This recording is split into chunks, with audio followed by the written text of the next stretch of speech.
Hello everyone and welcome back to Mind Review. I'm Sakshi Kaushik and this Israeli series that's going on this channel जहाँ पे हम आपकी जो psychology की basic book है written by Sondra Case Israeli, we are covering all the 15 chapters of that book and till now we have covered chapter 1 to chapter 7. तो कोई भी चैप्टर कोई भी वीडियो अगर मिस हो गया है या you are new to the channel and you want to know more about this series you can go to the playlist section और वहाँ पे आप इस सीरीज इस सीरीज की प्लेलिस्ट को खोल के आप सारी की सारी वीडियोस इजीली एक्सेस कर सकते हैं. I have already arranged all the videos in a sequential order so that you don't have to put in a lot of effort. The only efforts that you need to put in is to open the videos and begin your studies. Okay, चलिए. तो कल हमने आपका chapter 8 start किया था and yesterday we talked about a lot of important terms like human development क्या है, nature versus nurture debate, then the genes, dominant, recessive, your DNA, ठीक है, और भी काफ़ी चीज़ों की बात की थी. Today is part 2 of chapter 8. So as in yesterday's video towards the end I told you about the stages of development और मैंने ये कहा था कि आगे आने वाले पार्ट्स में आगे आने वाली वीडियोस में हम एक एक करके इन सारे स्टेजेस को कवर करेंगे.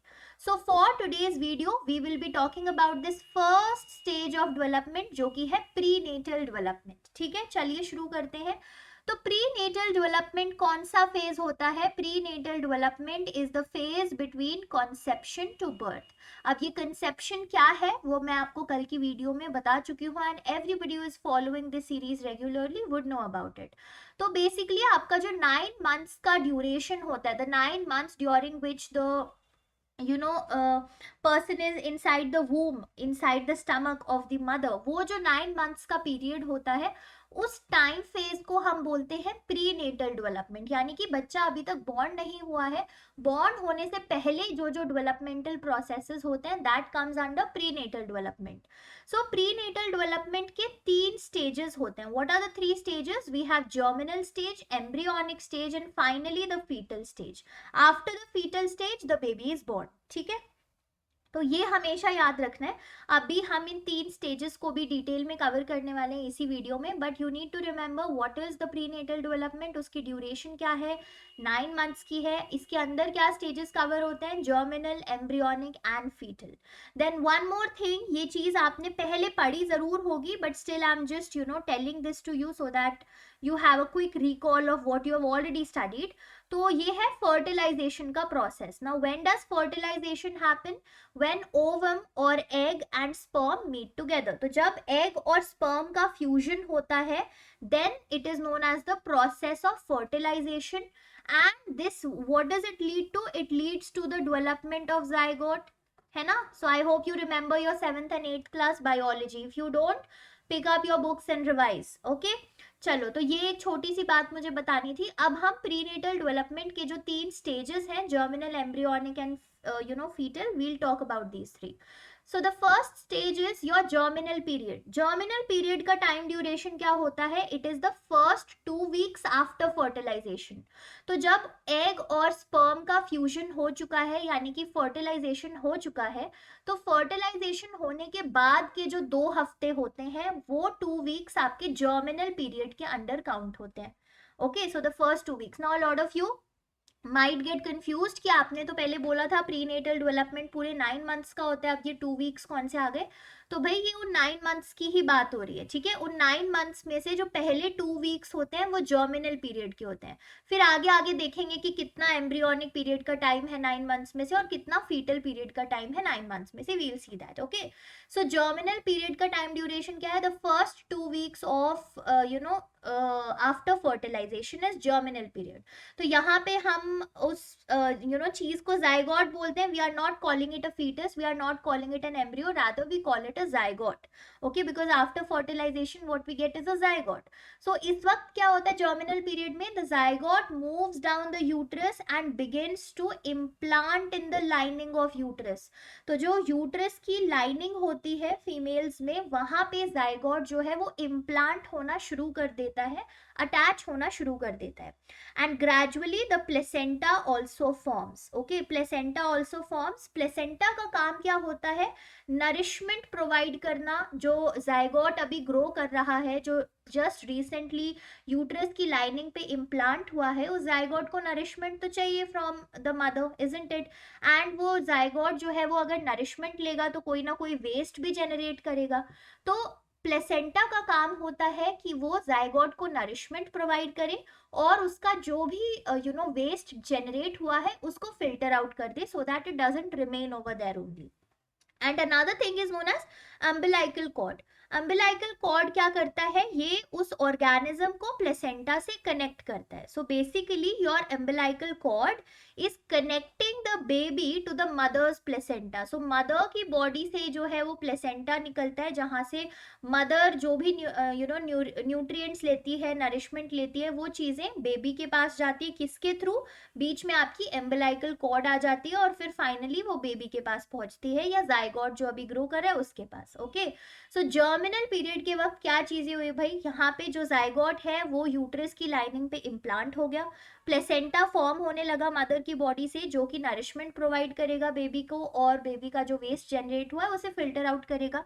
और वो कैसे करेगा? एक एम्बिलाइकल कॉर्ड होती है जो बेबी को मदर के प्लेसेंटा से कनेक्ट करती है.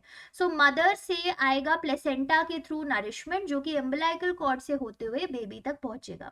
देन कोई भी वेस्ट जनरेट होगा तो baby will generate that waste, umbilical cord, placenta, and through the mother's excretion system that waste will also be excreted out. Okay, so that's your germinal period. The second period that is a part of your prenatal development only is known as the embryonic period. तो embryonic period में अब उस zygote को हम क्या बोलेंगे? embryo बोलेंगे. Okay, so right after fertilization the structure was known as zygote.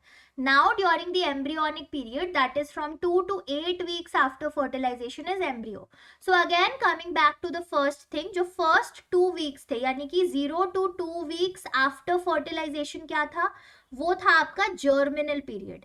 उसके बाद जो 2 to 8 weeks होते हैं ठीक है, तो डेवलपिंग ऑर्गेनिज्म जो अब एम्ब्रियो जिसको हम बोल रहे हैं, तो फर्टिलाइजेशन के 2 to 8 weeks बाद का जो टाइम है वो किसका टाइम होगा? वो होगा आपकी एम्ब्रियोनिक पीरियड का टाइम. सो ये पूरे वो 9 months की बात हो रही है. ठीक है, 9 months में कैसे डिवीजन हो रखा है. सो 9 months के जो 2 weeks हैं, फर्स्ट 2 weeks वो जर्मिनल पीरियड के पास है. देन फर्टिलाइजेशन के 2 से 8 वीक के बाद वो टाइम किसका है? एम्ब्रियोनिक पीरियड का टाइम है, जहां पे जो मेजर ऑर्गन्स होते हैं उस एम्ब्रियो की वो डेवलप होने लगते हैं, स्ट्रक्चर्स डेवलप होने लगते हैं. बेसिकली जो एक बेबी लाइक शेप होती है, ह्यूमन लाइक शेप होती है, वो लेना शुरू कर देता है वो embryo. And during this embryonic period only there are critical periods. Critical period क्या होता है? It is the time during which कुछ इन्वायरमेंटल इन्फ्लुएंसेस जो है उस डेवलपिंग एम्ब्रियो को इम्पैक्ट कर सकते हैं. और ये इन्वायरमेंटल इन्फ्लुएंसेस को हम क्या बोलते हैं? हम इन्हें बोलते हैं teratogens. So what are teratogens? Teratogens are anything that is present in your environment that have the capability to impact the growing embryo. ठीक है, तो जो ये एम्ब्रियो ग्रो कर रहा है उस एम्ब्रियो के ऊपर हार्मफुल इन्फ्लुएंसेस डाल सकते हैं ये इन्वायरमेंटल फैक्टर्स, टेराटोजेंस. जैसे कि अगर जो मदर है वो कोई ड्रग कंज्यूम कर रही है या कोई केमिकल कंज्यूम कर रही है, ठीक है, तो उसका इम्पैक्ट सीधे सीधे एम्ब्रियो की ग्रोथ पे, यानी कि आगे जब भी बच्चा बॉर्न होगा तो उस पर दिख सकता है. मे बी किसी डिसऑर्डर के फॉर्म में, मे बी किसी ऑर्गन डेफिशिएंसी या डेफिसिट के फॉर्म में, may be reduced cognitive abilities के फॉर्म में. ओके, अगर कोई वायरल इन्फेक्शन या कोई भी डिजीज हो जाता है मदर को, that can also impact the growing embryo. If the mother is taking a lot of stress, so psychological factors can also impact the embryo. ठीक है, so these are what? These are examples of teratogens. Teratogens again क्या होते हैं? Anything that's present in your environment जो कि आपके growing embryo को impact कर सकते हैं. Okay. सो एम्ब्रियोनिक पीरियड के वक्त ही क्रिटिकल पीरियड भी होता है. Why critical period is there during embryonic period? Because यहाँ पे जो मेजर ऑर्गन्स है, जो एक मेजर स्ट्रक्चर होता है किसी की बॉडी का, वो डेवलप हो रहा है. अगर उस स्ट्रक्चर के डेवलपमेंट के वक्त ही कुछ ऐसे इन्वायरमेंटल इन्फ्लुएंसेस हार्म करने लग जाए एम्ब्रियो को, देन द इंटायर स्ट्रक्चर और the organ can get impacted. So therefore it is a major critical period. Even though the entire 9 months of pregnancy are critical only, but especially this period, embryonic period is critical. ठीक है, तो prenatal development के आपने अभी तक 2 periods देख लिए हैं. You saw the germinal period which are the first 2 weeks after your fertilisation, and we have just now talked about the embryonic period which is 2 to 8 weeks after fertilization. Next period that we have, and the last and the longest period of all, is known as the fetal period. तो fetal period क्या होता है? Time from 8 weeks after conception until birth. यानी कि embryonic period जैसे ही खत्म होता है ना, फर्टिलाइजेशन के 8 weeks तक तो एम्ब्रियोनिक पीरियड चलता है ना, फर्टिलाइजेशन के 2 weeks तक आपका जर्मिनल पीरियड चलता है, फिर 8 weeks तक आपका एम्ब्रियोनिक पीरियड चलता है. तो 8 weeks से लेके जब तक वो बच्चा बॉर्न नहीं हो जाता, until then the fetal period is going on. So you can get an idea that how long the fetal period is for. It is the longest only. ठीक है, और यहाँ पे क्या हो रहा है, the thing that is there, we are now calling it as a fetus. So if you recall, germinal period में, embryonic period में और fetal period में there are different names that we have. Germinal period में we are calling it as a zygote, embryonic period में we are calling it as an embryo, and now fetal period में we will be calling it as a fetus. ठीक है, because अब वो gradually और grow होने लगा है. ओके, सो फीटल पीरियड क्यों इंपॉर्टेंट है और क्यों इतना लंबा है? बिकॉज यहाँ पे मेजर चेंजेस होने लगते हैं. Okay, all the internal structures and everything is developing. जो फिंगर्स हैं वो रिफाइन होने लगती हैं, टोज के फिंगर्स रिफाइन होने लगते हैं, everything is actually getting refined and the baby is getting prepare to actually come out into the world. तो फीटस को फुल टर्म कंसिडर किया जाएगा if the foetus is born at 38 weeks. तब उसे full term consider किया जाएगा कि भाई उसने अपना पूरा टर्म निभा के now the fetus baby has come out. And if the baby is born before the completion of 38 weeks, यानी कि टाइम से पहले अगर born हो जाते हैं, then the baby is known as preterm baby or preterm fetus. Okay, so that's about your fetal period. That is all that I wanted to discuss in today's video. आज की video में हम सिर्फ आपका पहला स्टेज ही cover करेंगे. As you can see, let me take you back to this slide. Okay, stages of development है ना, तो prenatal development का आपका फर्स्ट स्टेज है, that is the stage of your 9 months of journey inside the womb. तो उस journey में आपके 3 पीरियड्स हैं. You have germinal period, you have embryonic and the longest one foetal period. ये सारी चीजें भी हमने देख ली हैं. So this completes your first stage of development, and in tomorrow's video we will begin with the second stage of development that you have, जो कि इन्फेंसी एंड चाइल्डहुड.